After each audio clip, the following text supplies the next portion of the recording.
Hello BMS second prop student. तो I hope आप सभी लोग ठीक होंगे और अपनी अच्छे से पढ़ाई कर रहे होंगे। तो हम देख रहे थे चरक संहिता, और चरक संहिता के आज अंदर अंदर हम देखने वाले हैं 300वें अध्याय के बारे में, और जिसके अंदर हमारा चैप्टर रहने वाला है चरक सूत्र स्थान 18।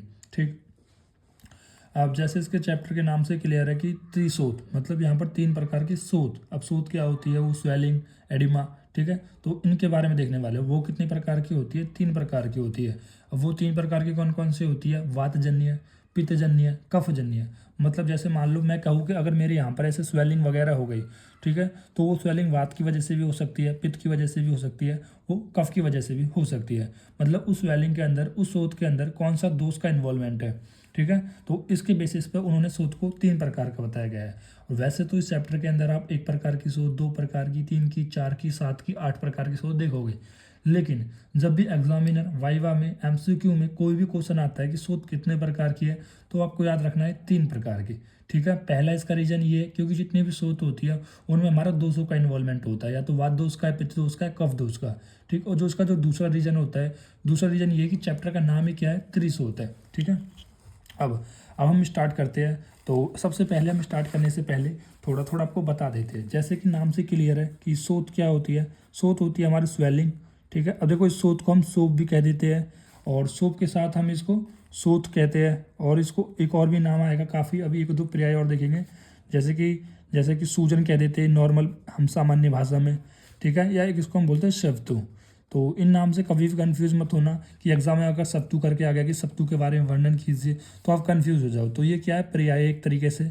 ठीक है, जो कि स्व शोध को ही हम कहते हैं। ठीक है, तो और दूसरा पॉइंट आपको याद रखना है कि आचार्य चरक ने, आचार्य चरक ने मेनली किसको दोष को?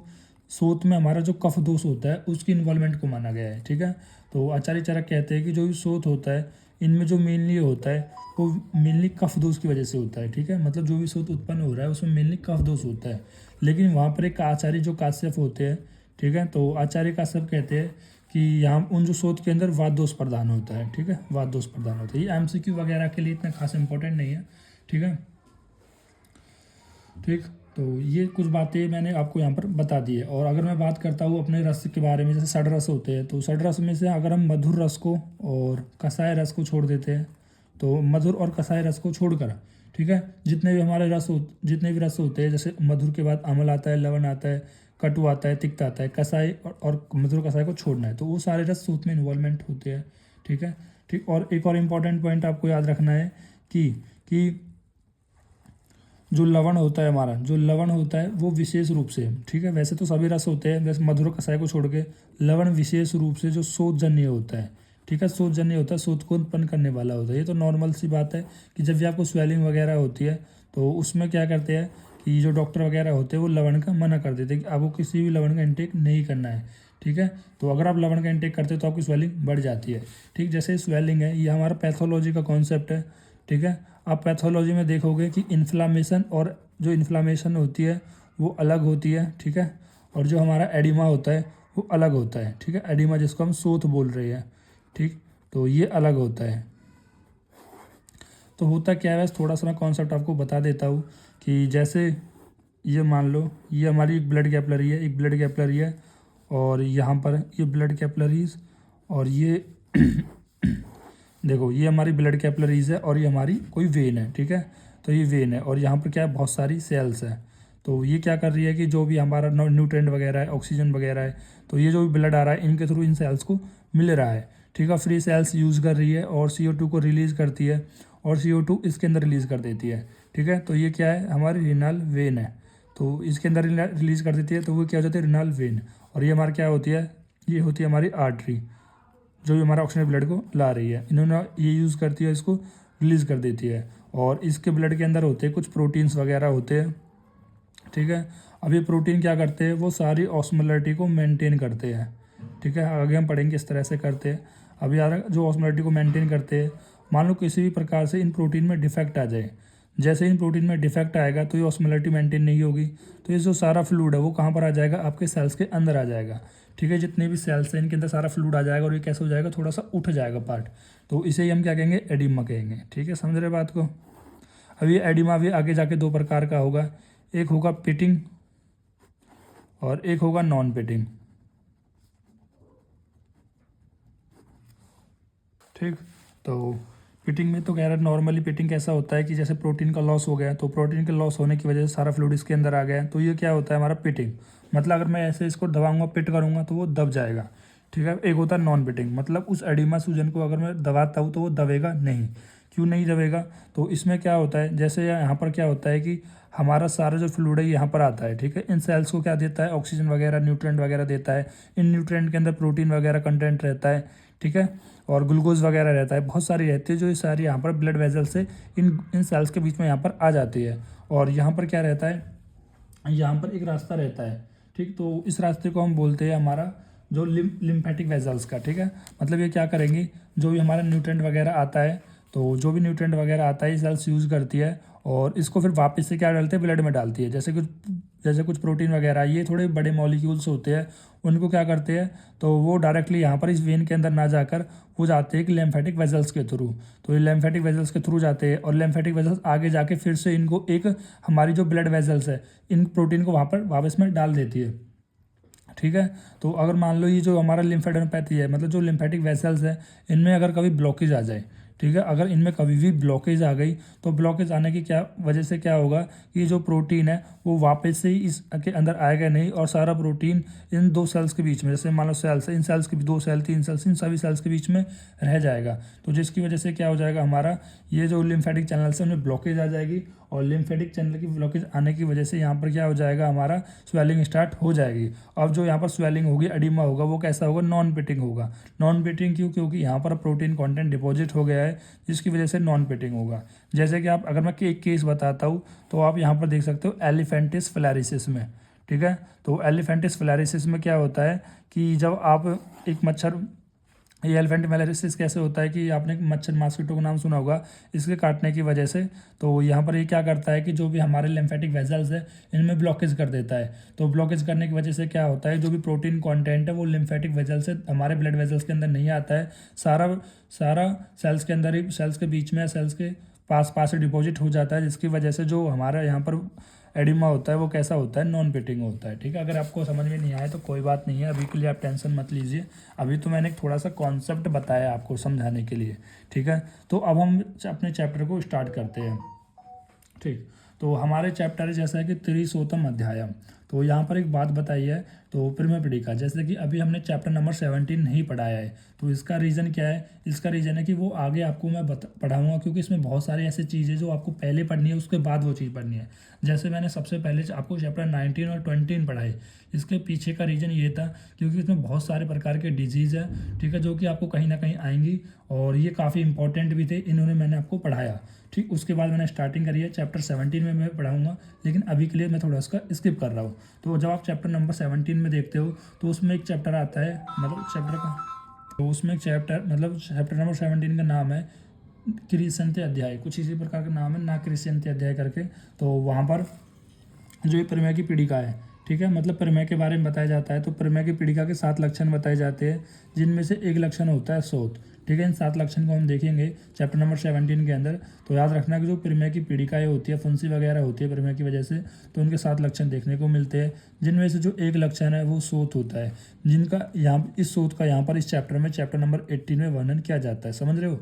एक चैप्टर नंबर 17 की केवल एक प्रमेय पीड़िका का जो एक लक्षण था शोथ, इस शोथ को पूरा हमने एक अलग चैप्टर में यहाँ पर डिवाइड किया गया है। ठीक है। तो शोथ के बारे में देखो, शोथ को नॉर्मली हम एडिमा, इन्फ्लेमेशन वगैरह यहाँ पर समझ सकते हैं। ठीक है।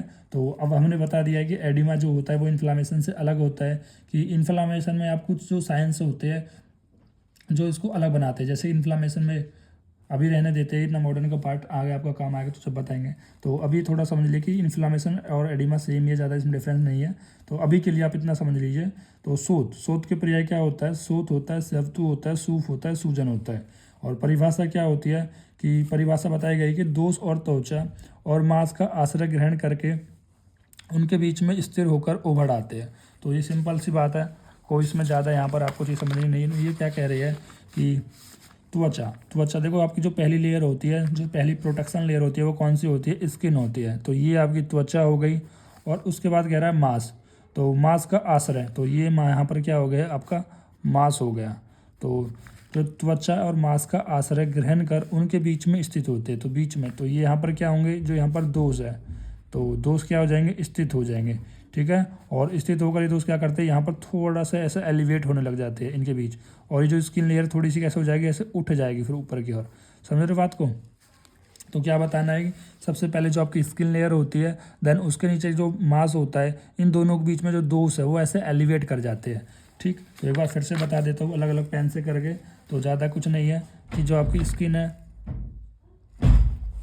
ठीक है, तो ये क्या हो गई हमारी, ये पहली लेयर। फिर से यार कॉमन सेंस की बात है कि त्वचा हो गया, एंड देन इसके नीचे क्या हो गया, ठीक है, ये हो गया मांस हो गया, ठीक।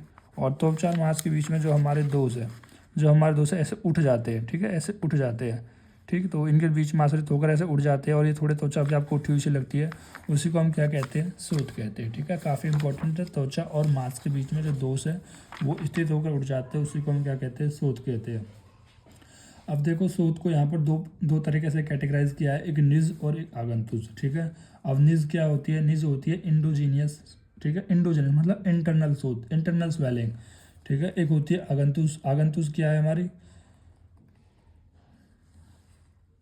देन उसके बाद आता है आगंतुज। तो आगंतुज में क्या है, मतलब यहाँ पर जो, तो आगंतुज किस तरह से रोग का कारण होता है। देखो आगंतुक का मतलब होता है कुछ चीज़ एक्सटर्नल, जैसे कि अगर मैं किसी के पैन मार देता हूँ, या मैं किसी का थप्पड़ मार देता हूँ, या वो गिर जाता है, या कोई किसी का कोई जानवर मार देता है, या कोई जो वनस्पति औषध दिया है, मतलब जो विषैली वनस्पति औषध दिया है, ठीक है, तो उनकी वजह से कोई सोत हो रही है, तो वो एक्सटर्नल फैक्टर हो गए, एक्सटर्नल कारण हो गए, तो जिनकी वजह से यहाँ पर सोत उत्पन्न हो सकती है, ठीक। पहला फैक्टर क्या था, पहला फैक्टर था निज, निज मतलब इंटरनल कोई फैक्टर, जैसे कि हमारा दोष रिलेटेड हो गया कि वात दोष की वजह से, या पित्त दोष की वजह से वो स्वेलिंग है, या कफ दोष की वजह से वो स्वेलिंग है, ठीक।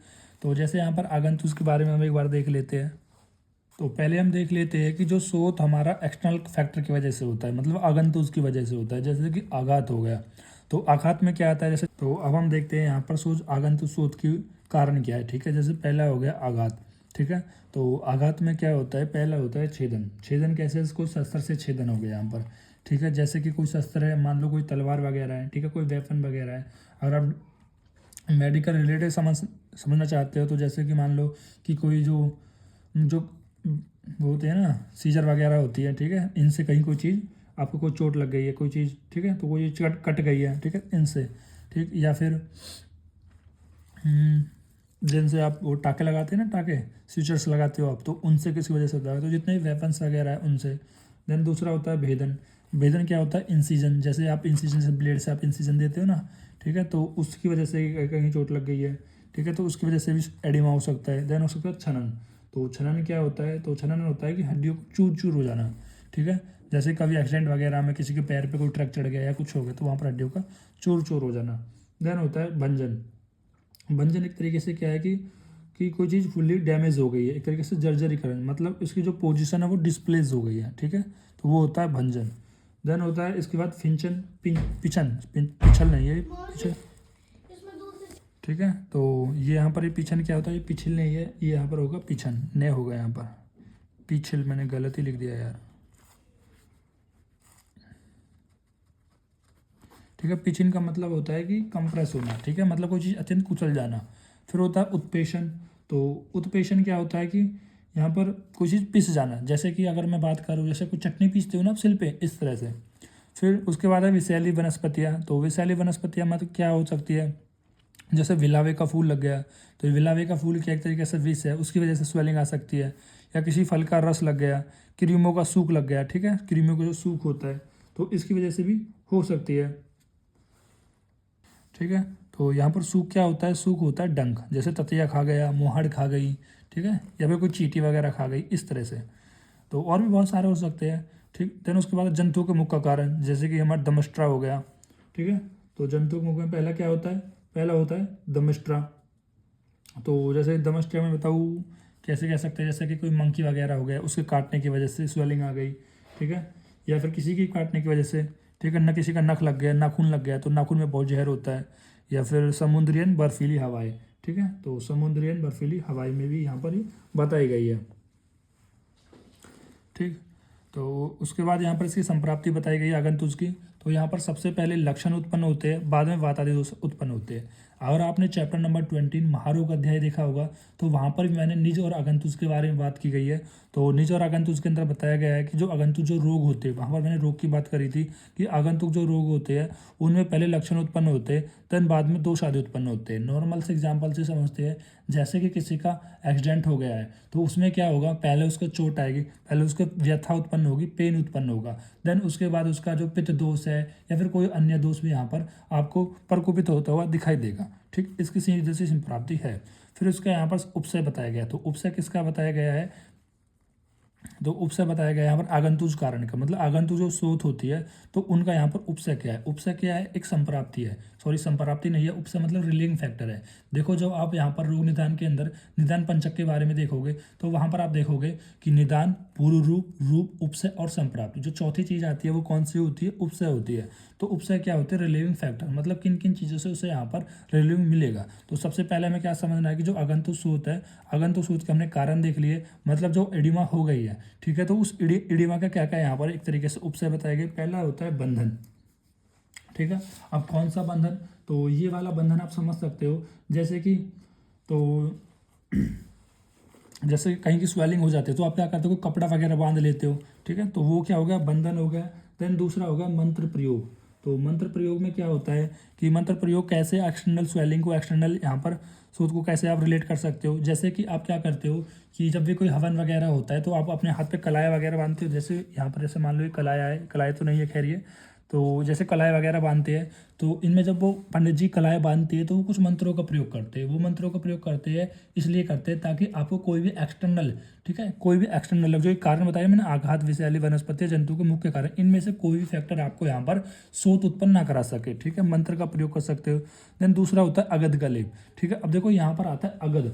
व्हाट इज अगध, अगर आपने पढ़ा होगा तो अगर आपने अगध तंत्र के बारे में पढ़ा होगा, ठीक है, तो अगध, अगध का होता है मतलब होता है कि विषनाशक औषधियाँ, ठीक है। जैसे आपके सब्जेक्ट का नाम है एक फॉरेंसिक टॉक्सिकोलॉजी वाले का अगध तंत्र, मतलब अगध तंत्र में क्या होता है, जो विषनाशक औषधियों के बारे में आपको यहाँ पर पढ़ना होता है, ठीक है। अगध, आ का मतलब होता है कि एंटी, मतलब गद का मतलब होता है टॉक्सिक, और ए का मतलब होता है उसका एंटीट्यूड, मतलब जो भी टॉक्सिक है उसका एंटीट्यूड यहाँ पर एक तरीके से बताया जाएगा, ठीक है, बताया गया है, ठीक है। तो यहाँ पर जैसे मैंने बताया था कि विषैली वनस्पतियाँ है, तो विषैली वनस्पतियाँ है, ठीक है, किसी जहरीले फूल की वजह से, फल की वजह से, ठीक है, आपको कोई भी एक्सटर्नल टच की वजह से, ठीक है, सेंसेशन की वजह से, तो कोई भी अगर आपको एक्सटर्नल सोथ होती है तो उसके लिए आप यहाँ पर अगध का लेप लगा सकते हो, ठीक है, अगध का लेप यहाँ पर आप लगा सकते हो। देन उसके बाद आता है प्रताप, ठीक है। प्रताप क्या होता है, देखो प्रताप का मतलब होता है अग्नि के सेक, अग्नि से सेक होती है, ठीक है। तो अग्नि से सेक कैसे, देखो, तो प्रताप में आप यहाँ पर लिख सकते हो अग्निकर्म। तो ये अग्निकर्म बहुत खास इंपॉर्टेंट है यहाँ पर प्रताप के अंदर, कि आप अग्निकर एक बार यूट्यूब पे डालना तो आप देख पाओगे, जो जहाँ भी आपको स्वेलिंग वगैरह होती है तो अग्निकर्म वहाँ पर बहुत ज़्यादा किया जाता है, ठीक है। आप नॉर्मल समझ, जैसे कहीं स्वेलिंग आ गई तो आप क्या करते हो, तो वहाँ पर भी आप अग्नि का सेक करते हो, अग्निकर्म करते हो। जैसे कि मैं नॉर्मल एग्जांपल समझाता हूँ कि जब मैं छोटा था तो मेरे पीछे एक छोटे छोटे वो फुंसे निकल जाते, फोड़ा बोलते थे उनको, तो मम्मी क्या करती थी, कुछ आसंड के पत्ते होते हैं तो वो बहुत ज़्यादा गर्म होते हैं, तो उसमें उष्ण चीज़ें जैसे कि कुछ चीज़ द्रव्य कुछ मिलाते हैं और उसको गर्म करके वहाँ पर पीछे लगा दिया जाता है, जिसकी वजह से क्या होता है कि वो फूट जाते हैं, वो पक्के फूट जाते हैं, ठीक है। तो ऐसे हम क्या करते हैं, यहाँ पर अग्निकर्म करते हैं, मतलब वो स्वेलिंग हो जाती थी पीछे, तो इस तरह से। देन फिर होता है निर्वापन। तो निर्वापन क्या होता है, निर्वापन मतलब यहाँ पर एक क्वाथ आदि तैयार करनी है और उससे आपको यहाँ पर उसका परिचय करना है, ठीक है। तो और इसका मैं एक प्रताप का एग्जांपल आपको समझा देता हूँ, ठीक है। तो इसका एग्जांपल जैसे अगर आपने पाइल्स देखा होगा, ठीक है, देखो पाइल्स क्या कंडीशन है, पाइल्स कैसे होती है, तो ये मतलब कॉन्स्टिपेशन जब आपको होता है, बहुत लंबे समय तक कॉन्स्टिपेशन होता है तो आपको फिस्टूला होता है, और फिस्टूला जब लंबे समय तक डेवलप रहता है तो आपको यहाँ पर पाइल्स होती है, ठीक है, और पाइल्स भी लंबे समय तक डेवलप हो जाती है तो आपको फिशर हो जाता है।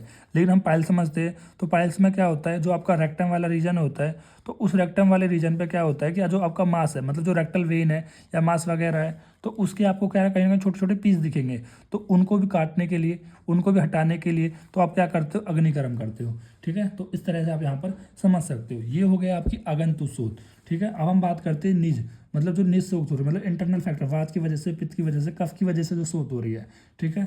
तो उनमें हम कारण देखते हैं। पहला होता है रिलेटेड विद पंचकर्म प्रोसीजर, ठीक है। तो पंचकर्म प्रोसीजर ठीक से ना हुई हो, ठीक है। अब देखो पंचकर्म प्रोसीजर ठीक से ना हुई हो, पहले क्या कराएंगे, स्नेहन कराएंगे, स्वेदन स्नेहन कराएंगे, स्वेदन कराएंगे, देन उसके बाद वमन है, विरेचन जो भी कराएंगे। अगर वो सही से ना हुई हो तो उसकी वजह से आपका इंटरनल शोथ हो सकती है, ठीक है। अब इंटरनल की होगी क्योंकि आप जो स्नेह पिला रहे हो, स्वेद करा रहे हो, ठीक है, स्वेद तो खैर एक्सटर्नल होता है, ठीक है, लेकिन जो वमन की औषध पिला रहे हो, विरेचन की औषध पिला रहे हो, कैसे पिला रहे हो, इंटरनल पिला रहे हो। अगर उनका अतियोग अयोग होता है, सही से यूज नहीं करते हो, तो इंटरनल भी क्या हो सकती है, स्वेद शोथ डेवलप हो सकती है। फिर दूसरा प्रोसेस है कि पंचकर्म के बाद जो संशोधन कर्म है, अगर उसका उचित रूप से ना हुआ हो तो भी यहाँ पर आपको इंटरनल या निःशोथ देखने को मिल सकती है, ठीक है। अब ये संशोधन कम कराते हैं जब आपका पूरा पंचकर्म हो जाता है और जो पेशेंट की अग्नि और जो बल है, अग्नि और बल दोनों कम हो जाते हैं, तो उस केस में हम संशोधन कर्म कराते हैं, ठीक है। अगर उसका भी उचित रूप से नहीं होता है, अच्छे से नहीं होता है, तो वहाँ पर भी आपको शोथ देखने को मिल सकती है। ये तो हो गई रिलेटेड विद पंचकर्म प्रोसीजर।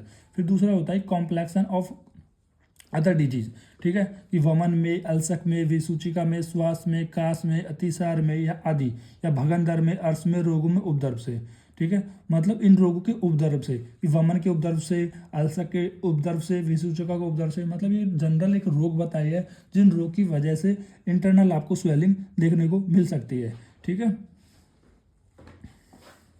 तो जैसे जितने भी श्वास है, कास के रोग है, ये सारे रोग कैसे है भाई, आप कहते हैं ना कि आपको क्या हो गया, जो लंग्स में स्वेलिंग आ गई है या फिर ऐसे नॉर्मली, ये सब समझ सकते हो। फिर होता है कि related with life style. Life style मतलब जितने भी आपके यहाँ पर वेग है, ठीक है, वेग कौन कौन से है भैया, आपने 13 प्रकार के वेग पढ़े हैं, ठीक है। और कि धारियान, वाद, विन, मूत्र, छप, तृण, क्षुदान, निद्रा, का, श्रम, श्वास, चिरम्बा, छद्म, तेसाम। तो ये जितने भी वेग है, अगर आप इन वेग का धारण करते हो तो इनकी वजह से ही आपको क्या हो सकती है, यहाँ पर इंटरनल स्वेलिंग हो सकती है। क्यों? क्योंकि मैंने आपको बताया था कि जब भी आप वेगों को धारण करते हो तो आपकी बॉडी में वात की वृद्धि होती है और यहाँ पर वात जन्य क्या हो जाएगी, आपको शोथ देखने को मिल जाएगी, ठीक। देन उसके बाद आता है डाइटरी फैक्टर। तो डाइटरी फैक्टर के अंदर क्या बताया गया है कि गुरु, अमल, लवण, पिष्टि, दधी, मंदक, दही और आदि। मतलब आप गुरु, बहुत ज़्यादा गुरु जीवन का सेवन कर रहे हो, बहुत ज़्यादा अमल चीज़ों का सेवन कर रहे हो, लवण का, देखो मैंने बताया ना, लवण, जो लवण होता है बहुत रिस्पॉन्सिबल होता है। जिन लोगों के भी स्वेलिंग है उनका लवण का सेवन बिल्कुल भी नहीं कराना है, क्योंकि लवण क्या कराता है, आपकी बॉडी में से पानी को निकालता है, पानी को और बढ़ा देता है, मतलब सेल्स के बीच में, ठीक है। पानी जाएगा तो और ज़्यादा स्वेलिंग यहाँ पर डेवलप आपको देखने को मिलेगी। पिष्टि होगा, दधी, मंदक, ठीक है, दधी होगी, मंदक दही होगी, मंदक दधी होगी, ठीक है। तो मतलब मंदक दधी क्या होती है, वो दही सही से जो ना जमी हुई हो उसको बोलते हैं मंदक दधी। तो इनके सेवन से भी क्या हो जाते हैं, हमारा क्या होता है, हमारा निस्वेदन, इंटरनल यहाँ पर स्वेलिंग देखने को मिलेगी। देखो दही भी काफ़ी इंपॉर्टेंट है, कहते हैं ना कि दही खा खा के सूज से गया बिल्कुल। अदर फैक्टर क्या होते हैं, एक होता है गर्भवती स्त्रियों में गर्भ के अतिपीड़न की वजह से, ठीक है, जो भी गर्भवती स्त्री होती है जिनके गर्भ में बच्चा होता है उसके पीड़न की वजह से, या गर्भ के गिरने की वजह से, या प्रसूता के नियम का पालन ना करने की वजह से भी हमको इंटरनल स्वेलिंग देखने को मिल सकती है। तो ये सारे इंपॉर्टेंट फैक्टर हो गए, ठीक है। तो इसी को हम जो बोले गए ना, एक बार आप गूगल पे आपको सर्च मारना है कि एंटी न्यूट्रल फैक्टर, और एक होता है पोस्ट न्यूट्रल फैक्टर, ठीक है। तो anti neutral factor, post neutral factor में आपको देखने को मिल जाएगी, ठीक। फैक्टर मतलब एंटी न्यूट्रल और पोस्ट न्यूट्रल प्रेगनेंसी होती है, तो इनमें कुछ एक तरीके से वो बताया गया है कि किस तरह से आपको केयर करनी चाहिए, ठीक है। तो मतलब जब बच्चा, मतलब जो घर में बच्चा है तो तब कैसी केयर करनी चाहिए, और बच्चे के होने के बाद तब कैसी केयर करनी चाहिए, तो ये बस सारी चीज़ वहाँ पर आपको बताई गई है। तो अब हम बात करते हैं शोध के भेद के बारे में। देखो यहाँ पर अलग अलग आचार्य है जिन्होंने शोध के भेद बताए हैं, ठीक है। तो पहले मैं आपको समझा देता हूँ कि पहले एक भेद के बारे में, ठीक है। ये सारे आचार्य चरक ने बताए है, इसको ऊपर को हम थोड़ा बाद में देखेंगे। तो पहले हम देखते हैं कि एक शोध, तो शोध का विभिन्न वर्गीकरण क्या है कि एक विध मतलब जो शोध है वो एक ही प्रकार की होती है, ठीक है। उत्सेद सामान्यता, उत्सेद सामान्य मतलब शोध कोई सा भी हो तो उनमें एक चीज़ कॉमन होती है कि उनमें स्वेलिंग जरूर आएगी, वो चीज़ थोड़ी सी उठी हुई आपको जरूर दिखेगी, ठीक है। तो क्या बताया गया है कि उनमें एक चीज़ कॉमन रहेगी, सभी में स्वेलिंग आएगी, जिसको हम बोलते हैं उत्सेद सामान्य, स्वेलिंग सभी के अंदर कॉमन रहेगी, इसलिए एक विध बताया गया। फिर आता है द्विविध। द्विविध मतलब निज या आगंतुक, मतलब या तो वो शोध निज की वजह से हो रहा है, इंटरनल फैक्टर की वजह से हो रही है, या फिर आगंतुक मतलब एक्सटर्नल की वजह से हो रही है। फिर आचार्य चरक और माधव और भागवत ने कह रहा है कि उनको त्रिविध माना है, ठीक है। अब चरक ने कौन कौन से त्रिविध माना है वो यहाँ पर हम देखते हैं। जो आचार्य चरक ने शोध को 3 भेद बताया कि जो चरक चिकित्सा स्थान 12 से इसका रेफरेंस लिया गया है। पहला होता है सर्वांग शोफ। सर्वांग शोफ का मतलब है कि आपकी पूरी बॉडी में वो स्वेलिंग आ रही है। एक होता है अर्धांग शोफ, आपकी जो आधी बॉडी में स्वेलिंग आती है, आप कहते हैं ना पैर के नीचे नीचे स्वेलिंग आ गई है, पैर के ऊपर बॉडी की स्वेलिंग आ गई है, ठीक है। एक होती है एक देशी शोथ, मतलब एक देशी मतलब किसी एक देश में, एक लोकेशन में, किसी चीज में प्रेजेंट होगी, हाथ में, पैर में, इस तरह से, ठीक है। जैसे सर्वांग शोफ है, तो सर्वांग शोफ हृदय, वृक्क और यकृत जैसे अवयव की विकृति होती है, ठीक है। जैसे अगर आपसे पूछा जाए जो सर्वांग शोफ है मतलब पूरी बॉडी में स्वेलिंग क्यों हो रही है, तो इनके 3 कारण बताए गए हैं कि जो आपके मेन ऑर्गन होते हैं, जैसे कि दिल हो गया, आपकी किडनी हो गई, आपका लीवर हो गया, अगर इनमें कहीं भी विकृति आती है, रोग उत्पन्न होता है, ठीक है, तो आपको यहाँ पर पूरी बॉडी में स्वेलिंग देखने को मिल जाएगी, ठीक। और इसमें इनमें भी स्पेशली करके बताया गया है कि यदि हृदय और यकृत में मतलब दिल और किडनी में विकृति होती है तो आपको अर्धरोग देखने को मिलेगा, अर्धरोग शोफ देखने को मिलेगी, और किडनी में विकृति होती है तो आपको ऊर्ध्व शोफ मिलेगी, ठीक है।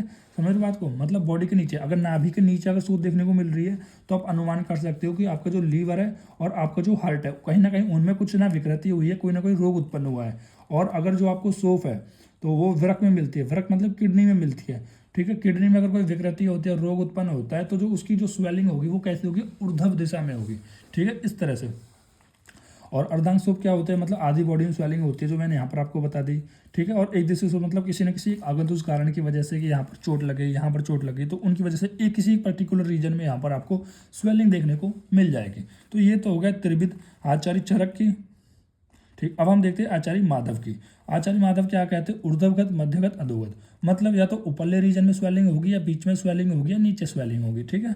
फिर हम देखते हैं आचार्य सुश्रुत की देखते हैं, ठीक है। सुश्रुत की देखते हैं, भागवत की देखते हैं। तो उन्होंने क्या बोला है कि सर्वांग और एकदंश, मतलब या तो पूरी बॉडी में स्वेलिंग होगी या फिर किसी भी एक अंग में स्वेलिंग होगी, ठीक है। तो यहाँ पर केवल सुश्रुत का मतलब, हाँ, ये सुश्रुत और भागवत दोनों ने मानी है, और भागवत ने मानी है आकृति भेद से, मतलब आकृति मतलब एक तरीके से उसका फिजिकल अपीरियंस की वजह से कि पृथु होगी, उन्नत होगी और गिरजित होगी, मतलब या तो स्वेलिंग बहुत ज़्यादा होगी, या उन्नत होगी, या गिरजित मतलब कहीं ना कहीं छोटी मोटी ऐसे स्वेलिंग होगी। तो इस तरह से हर एक आचार्य ने थोड़ा थोड़ा इसका अपने अनुसार यहाँ पर क्लासिफिकेशन कर दिया गया है, ठीक है। तो यही होती है हमारे यहाँ पर स्वेलिंग, ठीक। तो इनको और मैं लिख देता हूँ, स्पेसिफाई कर देता हूँ। जो पृथु होती है वो कैसे होती है, थिक होती है, ठीक है। और उन्नत मतलब एक तरीके से जो एलिवेटेड होती है, जो उच्च छेद में हमने बताई थी आपको। तो ग्रथित मतलब एक तरीके से हार्ड लाइक ग्लैंड्स होती है, कोई चीज़ हार्ड हो गई, ठीक है। तो ये हमारे आचार्य भागवत ने बताई। फिर हम बात करते हैं चतुर्विध हमारे शोथ के बारे में। तो वातिक होगी, मतलब उस शोथ में वात दोष का इन्वॉल्वमेंट होगा, पित्त दोष पैतिक होगी, या श्लेष्मिक होगी, या अगंतुज होगी, ठीक है। ये 4 कारण हो गए। फिर उसके बाद सीधा आता है सप्तविध में। सप्तविध में वातज होगी, पित्तज होगी, कफज होगी, फिर वात पित्त, फिर वात पित्त होगा, वात कफ होगा, और पित्त कफ होगा। तो 6 हो गई, और एक सन्निपातज हो जाएगी, मतलब तीनों तो उसका इन्वॉल्वमेंट होगा उस शोथ में। और अष्टविध में क्या होगा, सेम ये सप्तविध रहेगी, और आगंतुज और ऐड हम कर देंगे, ठीक है। तो इस तरह से क्या हो जाएगी, अष्टविध। तो इतना हमारा क्लियर हो जाना चाहिए शोथ के भेद के बारे में, ठीक है। तो शोथ को भेद में अच्छे से आप देख लेना कि एक विध होते हैं, द्विविध होती है, त्रिविध होती है, और चतुर्थी होती है। 5वीं 6ठी नहीं होती, 7वीं और 8वीं होती है। तो टोटल कितनी होगी, 6 हो गई, जिनमें से 5वीं और 6ठी नहीं है, ठीक है।